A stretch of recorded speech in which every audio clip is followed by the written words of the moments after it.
Dalam seri ke-137 ini, didukung oleh para pemain, Mas Sono sebagai Rakawi Girang, Tata Api sebagai Rana Dikara, Juni sebagai Linggapati, Bambang Hermanto sebagai Wungkilur, Refli Lubis sebagai Jaran Bangkal, Suryadin sebagai Jaran Lejong, dan Asdi Suhastra pembawa cerita. Selamat menikmati.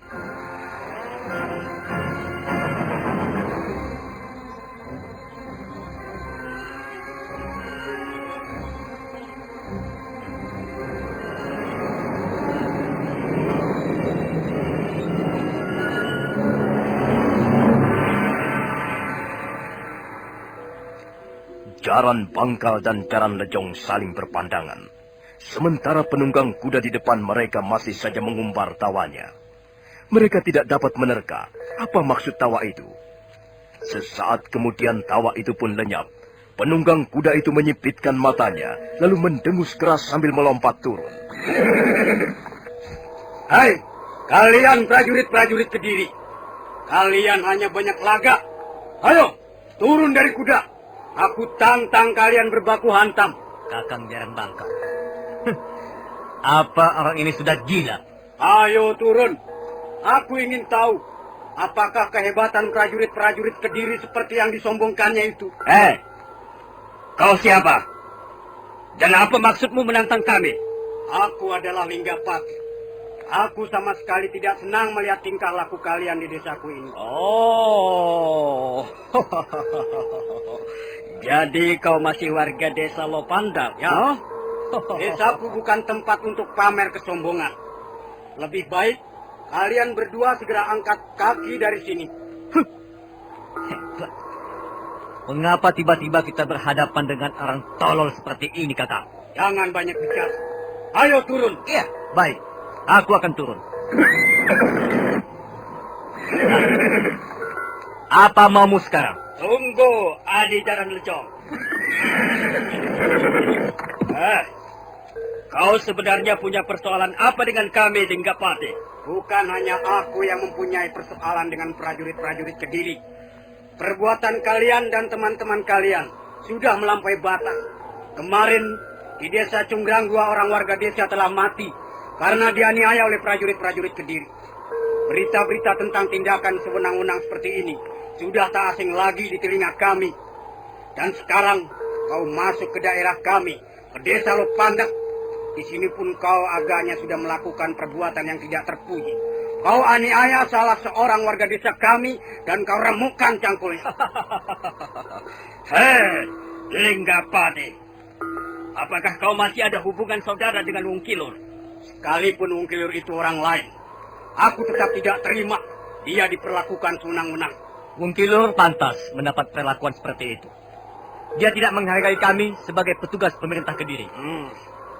Linggapati, baru saja aku menemui kepala desamu. Dia cukup ramah. Dia bisa mengerti apa kemauan kami. Dan dia berjanji mau membantu kami dalam membina keamanan dan ketertiban umum, khususnya untuk desa Lopandak sendiri. Kalian jangan membual di depanku. Bagaimana rakyat kecil bisa merasa aman jika setiap hari mereka harus berperang melawan kekejaman dan ketidakadilan? Kalian telah merampas habis apa yang menjadi milik mereka. Tak ada lagi yang tersisa kecuali penderitaan yang semakin bertambah setiap harinya. Linggapati, berani sekali kau berkata-kata seperti itu. Kau tahu, kalau kulaporkan pembicaraanmu itu pada pimpinan kami di Kediri, desa Lopandak ini akan disapu bersih. Kalian tak akan pernah bisa melaporkannya. Karena aku tak akan mengizinkan kalian keluar dari dalam keadaan hidup dari desa Lopandak. Ya, hop, ya, hop. Linggapati, kau telah berlaga sebagai pahlawan. Dan itu yang akan menyebabkan kau binasa di tangan kami. Ayo, Adi Jaran Lejong. Iya.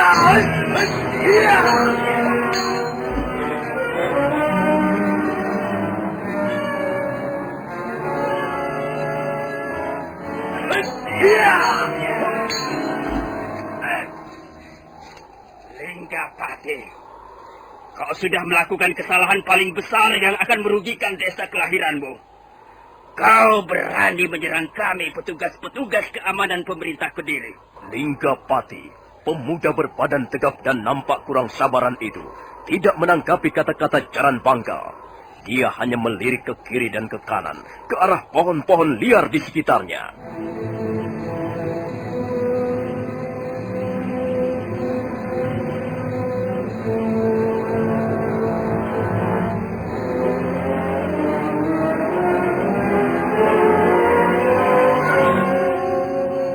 Jaran Pangkal dan Jaran Lejong terkejut karena mendadak dari sela-sela pohon-pohon liar bermunculan sosok-sosok tubuh. Mereka rata-rata masih muda dan di tangannya menggenggam aneka macam senjata tajam.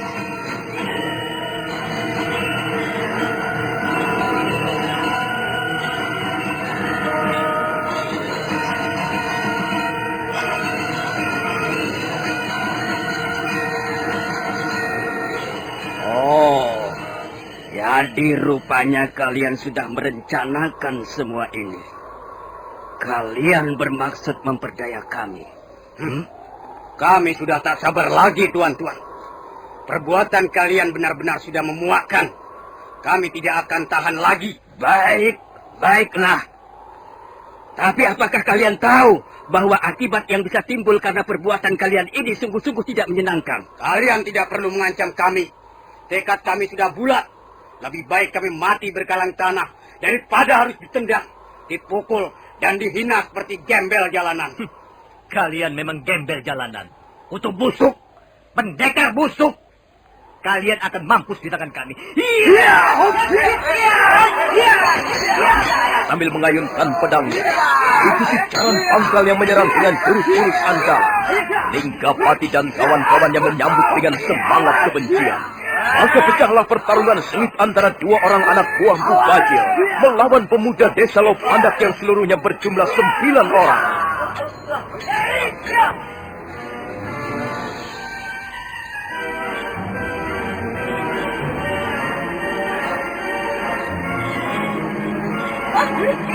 Jaran Pangkal dan Jaran Lejong mengamuk. Pedangnya berkelebas, mendesing ke arah lawan-lawan yang mengeroyok mereka. Bagaimanapun mereka adalah bekas jawara yang di masa lalunya pernah hidup sebagai perampok. Mereka sudah cukup berpengalaman dalam dunia kekerasan. Tapi 9 pemuda yang mengepung mereka ternyata bukanlah warga desa biasa yang hanya bisa bercocok tanam. Keterampilan mereka memainkan senjata cukup memaksa Jaran Pangkal dan Jaran Lejong tetap waspada dan berhati-hati. Dan suatu ketika, mereka serentak menyerbu hampir berbarengan. Jaran Pangkal dan Jaran Lejong menyambut sambil berkelit ke kiri dan ke kanan.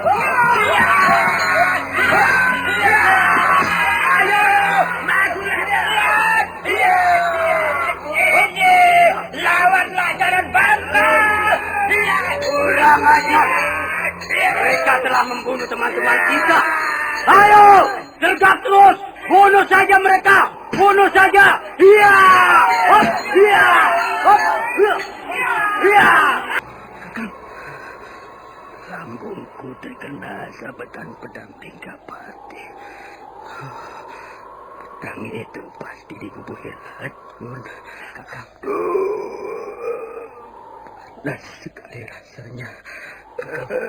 Tapi mereka semua terbunuh, Kakang. Hanya Linggapati yang sempat menyelamatkan diri, Kakang. Kemana si Linggapati? Entahlah, Kakang. Dia berlari ke arah sana. Masuk ke dalam hutan, Kakang. Kakang. Peristiwa ini bukan main-main, Adi Jaran Lejong. Iya, Kakang. Pasti ada yang berdiri di belakang mereka itu. Sudahlah, Kakang. Kita harus segera meninggalkan tempat ini, Kakang. Kau saja yang pergi, Adi. Kakang. Lukaku sangat parah. Darahku banyak yang keluar. Tidak, Kakang. Tidak. Kita akan kembali ke Jasunungkal bersama-sama, Kakang. Goblok! Kau jangan membuang waktu. Cepat tinggalkan aku. Iya. Cepat laporkan peristiwa ini pada Tuanku Baja. Cepat Adi Jaran Lejong. Lalu Kakang. Jangan pikirkan aku, cepat pergi. Cepat.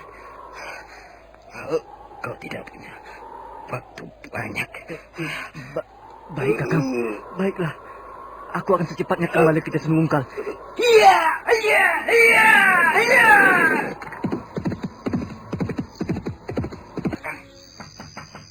Kakang kami. Buka pintunya, Kakang. Oh, siapa itu? Aku, Wong Kilor. Cepat buka pintunya, Kakang. Oh, iya, sebentar. Ada apa, Wong Kilor? Cepat ambil kudamu dan ikut aku, Kakang. Ada apa? Nanti ku jelaskan. Atau Kakang bisa melihatnya sendiri. Kita harus segera ke pagar Gunung Batu. Ada peristiwa gawat yang menimpa desa kita, Kakang. Oh, baik. Tunggu. Aku akan berpakbang itu pun segera berkuda menuju pagar Gunung Batu yang terletak di sebelah timur Desa Lopandat.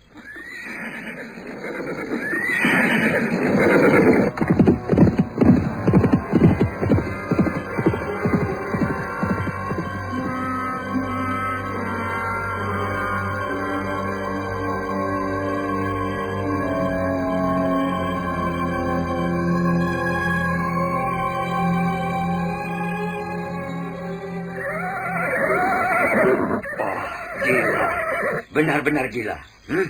Mengapa bisa begini, Wong Kilor? Jumlah semua yang mati ada 9 orang, Kakang. Oh, Termasuk jaran bangkal. Lihat mayatnya tergeletak di atas akar pohon. kurang ajar. Rupanya aku telah dikhianati oleh seseorang. Wong Kilor, Iya, Kakang. aku akan bertanya padamu. Jawablah dengan jujur. Kakang Rakawi Gilang mencurigai aku. Oh, bukan begitu. Akulah yang harus bertanggung jawab atas peristiwa ini. Karena aku kepala desa. Baiklah. Apa yang ingin kau tanyakan, Kakang? Kaukah yang merencanakan semua ini? Tidak. Wong Kilor, kau harus bisa membuktikan bahwa kau tidak terlibat dalam peristiwa ini. Kita semua tahu, hampir seluruh warga desa mendengar bahwa 2 prajurit Kediri itu telah menganiayamu di tengah sawah. Iya. Mereka memang telah menganiaya aku. Bahkan pendekar yang bernama Jaran Lejong itu telah meremukkan canggulku, Kakang. Nah, Tapi bukan berarti aku lalu sakit hati dan tidak mampu menahan diri. Aku masih seorang warga desa yang patuh dan menghargai kata-kata kepala desanya, Kakang. Kakang boleh percaya boleh tidak. Tapi aku sudah memberikan pengakuan yang benar. baiklah Wong Kilor. Aku percaya kata-katamu. Tapi sebagai kepala desa, aku harus mengusut peristiwa ini dan mempertanggungjawabkannya pada Gusti Banyak Kapuk. Iya, memang sayang sekali.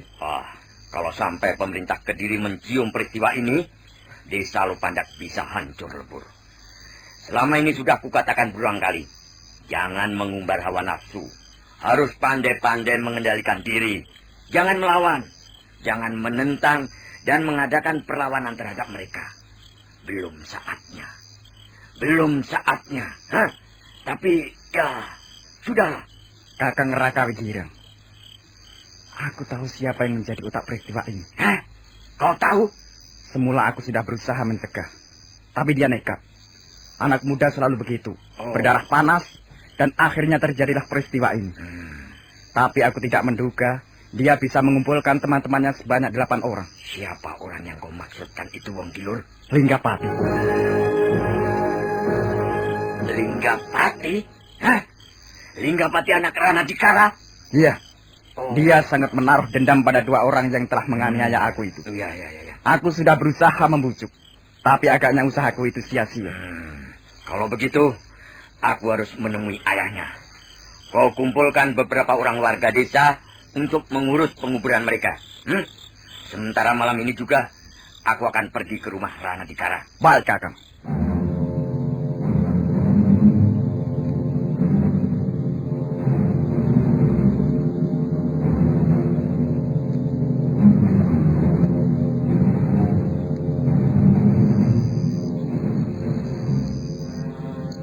Linggapati?